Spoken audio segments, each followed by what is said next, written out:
think I mean, every child is unique. You know, like no two children are the same. So there's no one size fits all type of solution. I think the first thing is to be really interested in the child and things that really make them move, you know.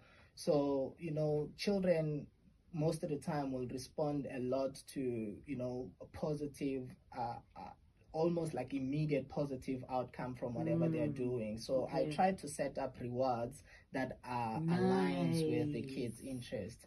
So I think if the parents try to look into that, you know, really know your kids, what are their strengths, what are their weaknesses, what are the things that they are really interested in, and try to pair their education with their strengths, try to pair their education with their interests, you know, and really truly try to reward them, because I think that creates, it helps establish a positive outlook towards the activity that's in front of them all the time. I love that. We're going into, I mean, we are about to go into the 2026 academic year. What does that look like for Swiss tutoring? Like, what are you doing in your community, in your space? There's a new workbook that you currently just recently took out. Can you walk us through that? Yeah, well, the workbook, I think we spoke a little bit about how I started Swiss tutoring. It was the response to the stats essay, and we saw that the immediate gap begins with the kids in grade 4.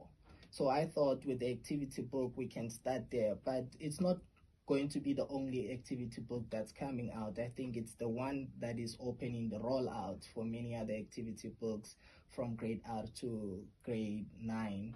And I think we should be able to announce when others are going to follow, but we just wanted to give this one a little bit of space to breathe, so that people, you know, get orientated with the fact that we are not just going to be offering tutoring, we are also moving into creating teaching aids, I call them.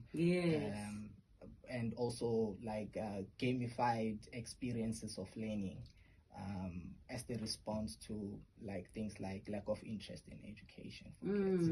I love that. When we come back, I want to find out what makes, you know, what gives your book that edge, because I'm sure there's so many workbooks that probably the DB, the government are all working on, and they have. But when we come back, I want to hear about that competitive edge. You know, what makes your book stand out and what makes your way of tutoring very, very important, because you do say it's special. You pay meticulous attention to a child when they're in your space and when they're in your vicinity. It's not just, you know, them and their horrible results. It's you tapping into their interests, tapping into how their mind works, and we love that. Stick around for this conversation if you want to find out how to be a better parent, how to be a better